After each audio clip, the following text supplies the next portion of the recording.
Boom,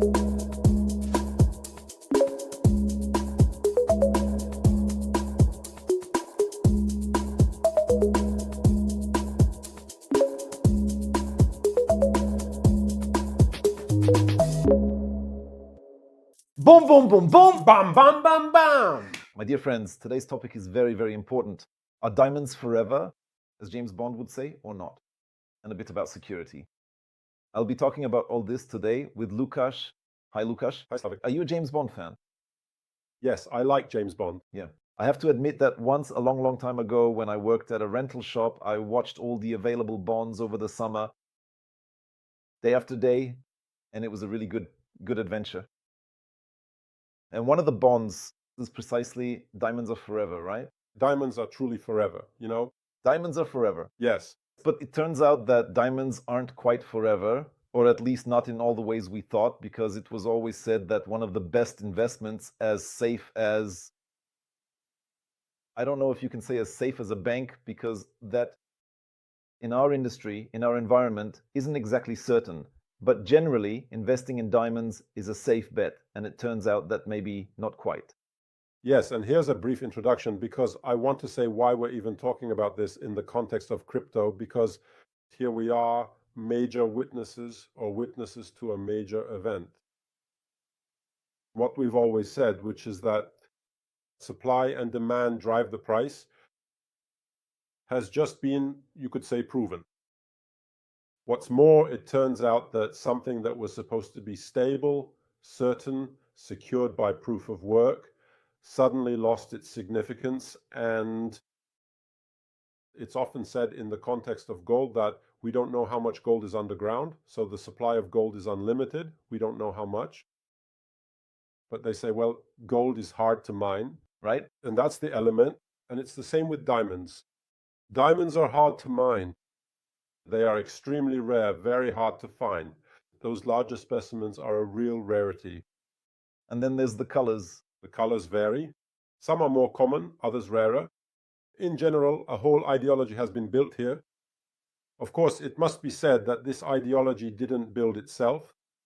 It was built, you could say, in a systematic way at the beginning of the last century. That's when diamonds began to play such an investment role. And interestingly, I must say, even 100 years ago, no one thought of diamonds as a key element of, say, engagement jewelry. Yeah. It's an invention. Only from the first half of the last century, such marketing slogans appeared.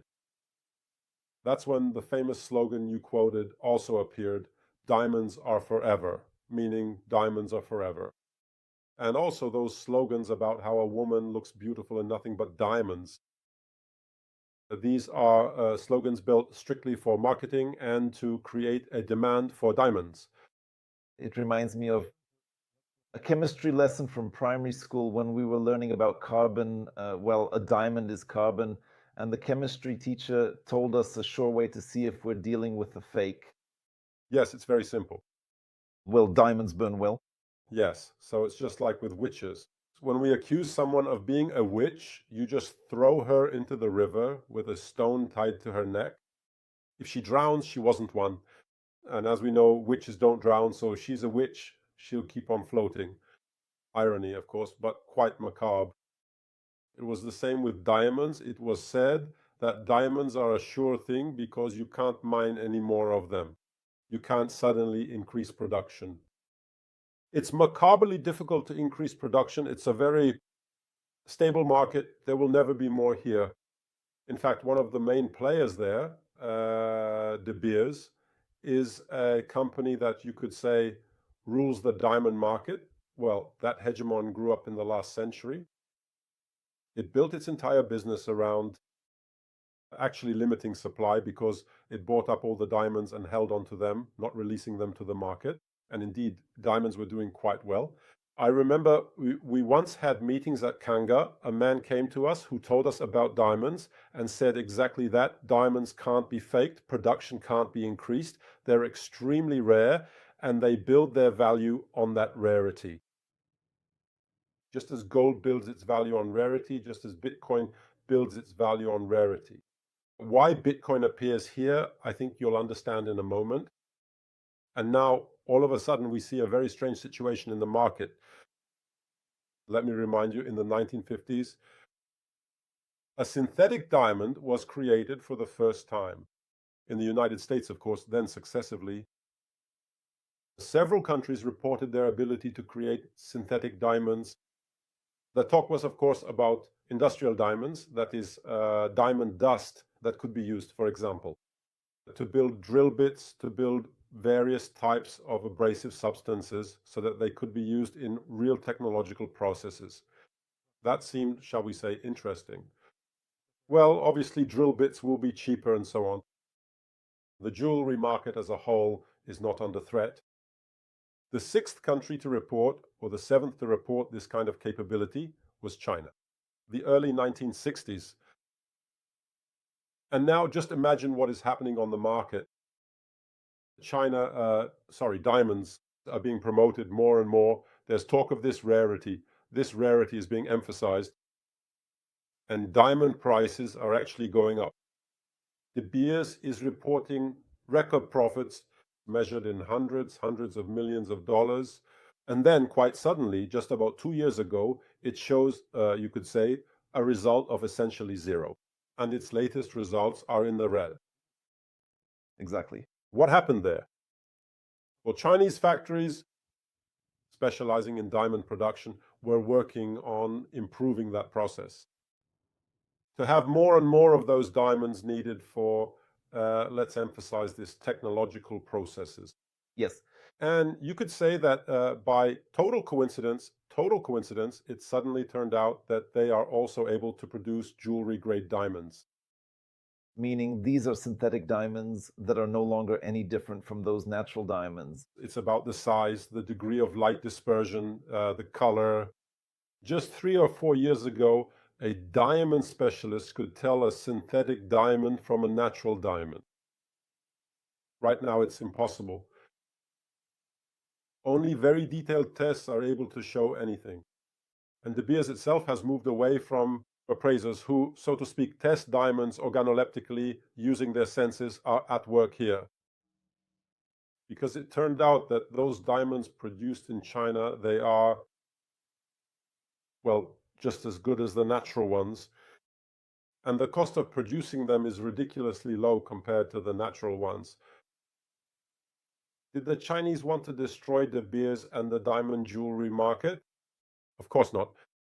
The goal was the production of industrial diamonds. It's just that a new market emerged that drove the demand for industrial diamonds. We are talking, of course, about Processors. processes, exactly. Because it turned out that one of the best heat conductors is not copper or some other precious metal, but actually diamond. And it is being used or will be used quite commonly in processors for heat distribution. This has caused an incredible demand because the demand for microprocessors is huge, and demand meant that industrial diamonds became more sought after, which led to the technology receiving funding. And then it turned out, quite by accident, companies that produce synthetic diamonds are also able to produce diamonds for jewelry. What lesson can we learn from this? Well, the lesson for us Bitcoiners is that Bitcoin is genuinely limited and completely unforgeable, with absolutely no synthetic equivalent whatsoever. Exactly. Bitcoin has an inherent, indisputable, and unchangeable function that limits the total number of Bitcoins to 21 million. Quite recently, the 20 millionth Bitcoin was mined. We have 1 million Bitcoins left, even fewer now, to be mined over the next 100+ years. We know what the supply will be, and we know that nothing will disrupt it. This supply won't suddenly change because someone invents a different process. It won't change because someone finds an asteroid full of Bitcoins. It won't change because someone discovers a Bitcoin deposit. Nothing like that will happen. That's true, but you know what I just thought of? Following up on what you said earlier at the very beginning of our show, about how if we look back to around 100 years ago, or maybe even a little bit more than that, diamonds actually were not all that popular when it came to jewelry. And it's worth adding that when we were looking into diamonds, not to buy them, but thinking about doing something with them on Kanga, we learned that a diamond's value increases maybe several times over when it's commercialized. In other words, when it's used in jewelry. Yes. That's exactly it. I'm just mentioning that as an interesting fact. But I can, taking another step back, the limited supply of diamonds was based on the fact they couldn't be faked, but now they can be. Well, fake is one word, but we could also say they can be produced in a different way, not necessarily by mining them from the earth. Right, right. What I mean is that just as gold has a long history, and then suddenly a competitor appeared. Not much, of course, because it competes for something else, but let's say diamonds took away, we have to be clear, they probably took some investment away from gold. So we're talking about trust, understanding, being convinced, and so on. Can't you imagine a scenario where something appears, another cryptocurrency, which will also be perfectly divisible, but for some reason that we can't even imagine? Suddenly people will say, is this something better than Bitcoin? Of course, it could appear, but I think that it's not an event that will just happen out of the blue. Gold has remained the standard. Gold has remained the standard, even though diamonds appeared, even though other precious metals appeared. Gold is still that standard, and I think Bitcoin will stay the same way. Other cryptocurrencies will appear, like Ethereum, for instance. There will be other solutions, but Bitcoin's strength isn't that it's somehow technologically revolutionary, although it is, or that it allows for some very advanced things like Ethereum, but Bitcoin's strength is precisely that stability, immutability, and limitation of the supply, and the fact that it's already gained enough recognition so as not to fail. That is one of the key elements, I think. And the fact that Bitcoin is limited, truly limited when it comes to quantity, completely is enough to make you feel a bit more secure than in the case of diamonds. Of course, objections will soon arise. Well, yes, but you can make synthetic Bitcoins, meaning papers for... But they are distinguishable. But they are distinguishable. Exactly. That is the key. One thing is Bitcoin that you can buy as an ETF, and another thing is owning your own Bitcoin. We can know whether we own a real Bitcoin or if we own a synthetic one, some wrapped version or whatever else. We have the possibility of owning real Bitcoin. We are able to examine it ourselves to state that it's a real Bitcoin. We don't need any super specialized knowledge. And we have that certainty that something like what happened with diamonds won't happen. There won't suddenly be an increased supply, because that's what it's about, de facto. Suddenly a supply of diamonds appeared that were significantly cheaper, and they flooded, one could even say, the jewelry market. I emphasize the fact that this was not a planned action.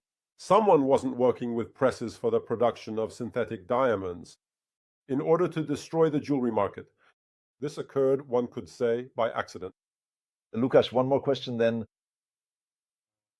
because questions are popping into my head now. What could possibly happen, though, for this Bitcoin to be pushed aside to some secondary position, just as is slowly happening with diamonds? Because I'm also thinking about one thing, and actually that's what led me to this Bitcoin trail that I'll tell you about in a moment. Why don't we have synthetic gold today? We have, but just a heads up. I'm talking about knowledge I read somewhere on Wikipedia once, so everyone should verify it. The cost of producing synthetic gold is higher than the value of the gold we actually get, so it just doesn't pay off, right? And a tiny little diamond is worth a lot, so... And the cost of it isn't that high anymore.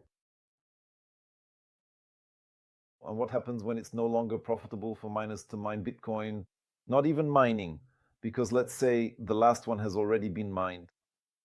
They say that this will happen within, like, I don't know, 100 years or so.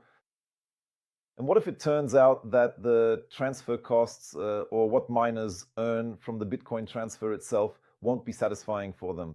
Well, a little reminder of how this mechanism of mining and extracting Bitcoins works and maintaining the Bitcoin network in general.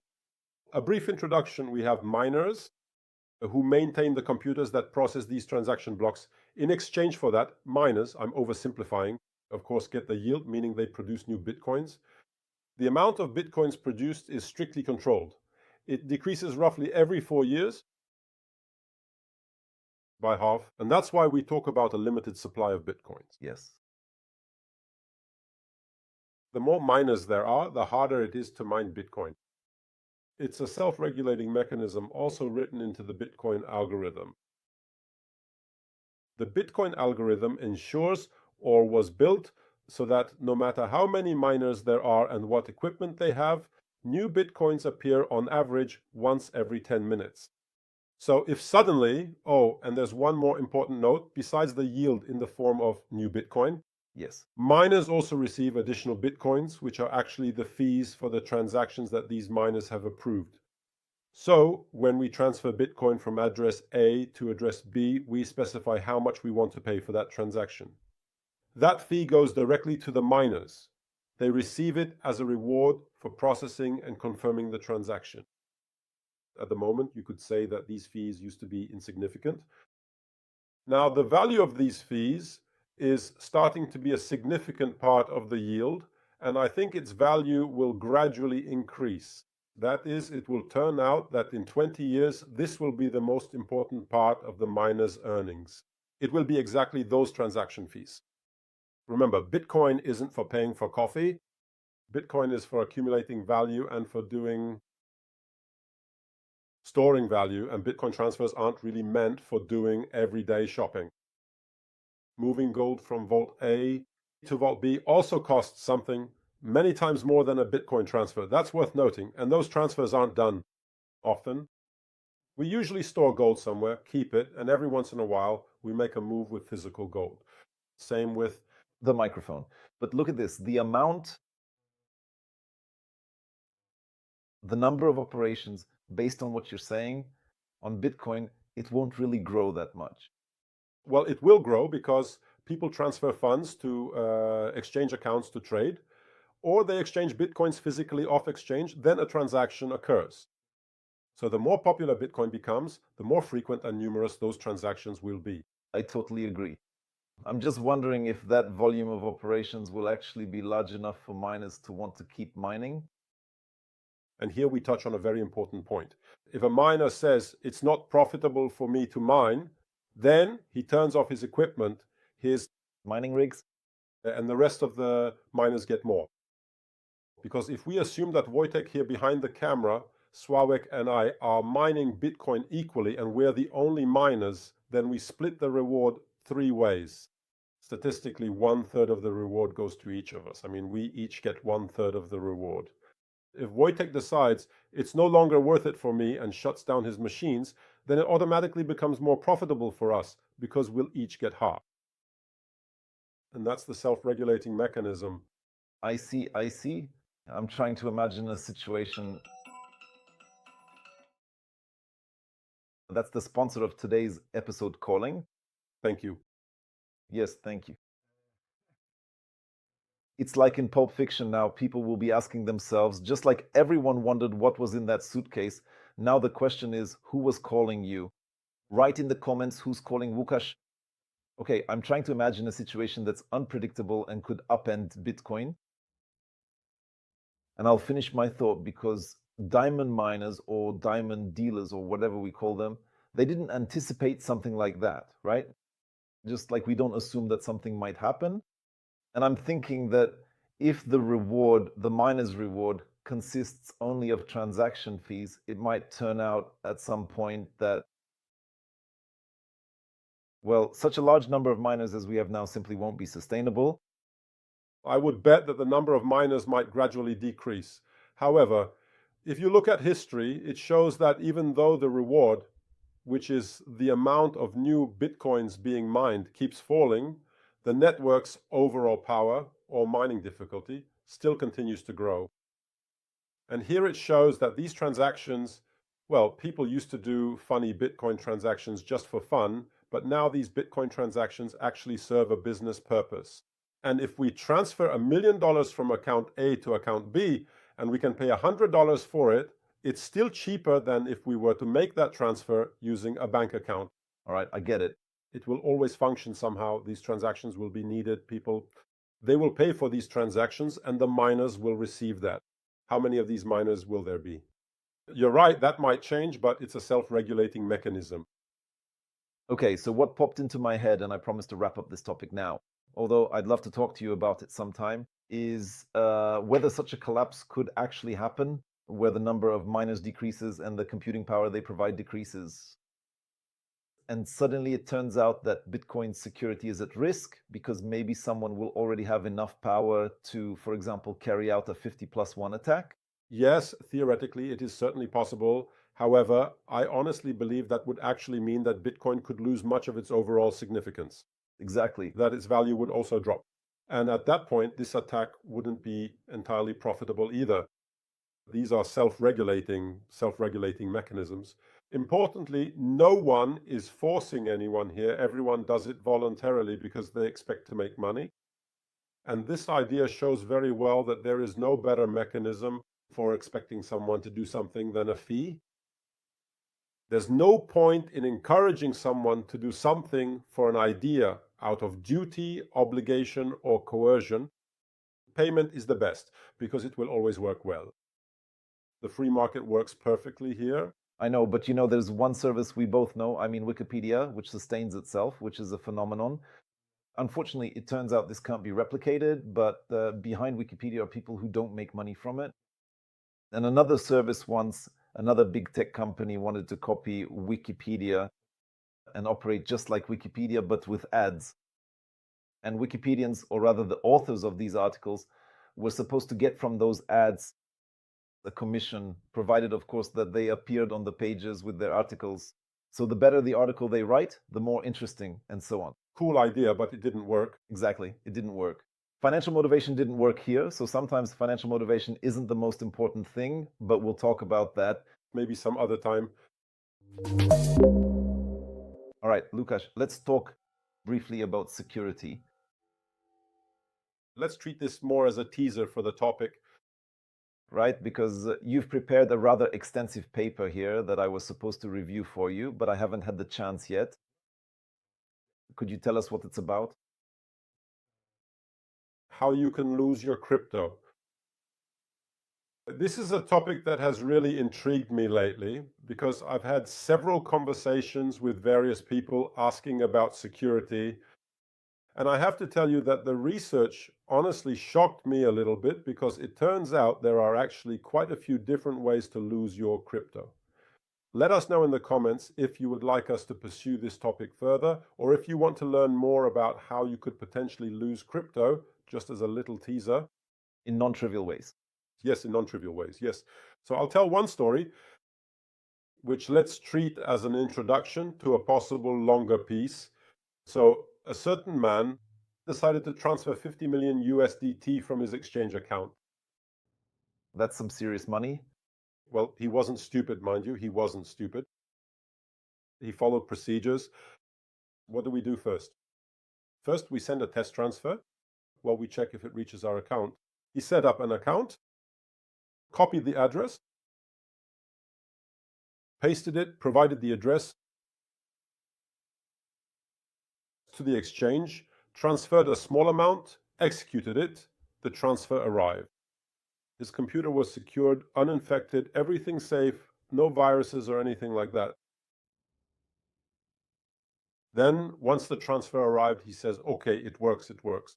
So there you go. We repeat the operation, copy the address, paste it, enter 49,999,000 something, transfer it, and he lost everything because it went to a different address. How is that possible? You might ask. Of course, this is a very interesting version of crypto hacking, which depends on the amount. Yes. No, here the computer was clean. There was no virus attack. There was no... Because that would be great, right? That on test transfers, you must have a virus, right? And he didn't have any viruses. He had a secure computer, a secure connection, checked the beginning of the address, the end of the address. Everything was fine. Besides, he copied it from the wallet. So what could go wrong here? And it turns out that it can. It can, because many of us copy the destination address by looking at the transaction log in our wallet. So we set up a wallet, look at the log, copy our wallet address, perform a test transaction. Look, the test transaction appeared. We see this transaction in the wallet. Well, I don't know, you can see it in every wallet, right? You see these incoming transactions. We look, oh, there it is. Yes, it went through. So we copy the address again and make another transfer. And what turns out? It turns out someone detected that we made a test transfer and sent another transaction quietly without telling us anything about it. And we copied his address. That's exactly what happened. There are bots that track the network, searching for newly created addresses with small transfer amounts, and they immediately send there, making some transaction for ridiculous amounts of money. It's called log poisoning or transaction log poisoning. Millions of transactions that are made on the blockchain serve exactly this purpose. Millions. Do an experiment for yourselves. So one thing is certain, miners will have something to live on after all. Create a new wallet for yourselves, transfer 1 USDT there. Within seconds, you'll have some new transactions on that wallet.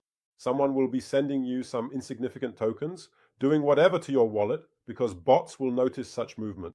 This is something you can check for yourselves. I encourage you, give it a try. An interesting way. There are quite a few more of these ways. Let us know if you want us to talk about it. If there's a sufficient number of comments, then next week we'll reach for these topics, for such non-trivial methods of cheating. And now, Lukasz, your and my favorite part, and surely our viewers and even our viewers' neighbors, which is facts, not myths, authentic facts. And now, my dear friends, breaking news, breaking news. We invite all Kangovians and non-Kangovians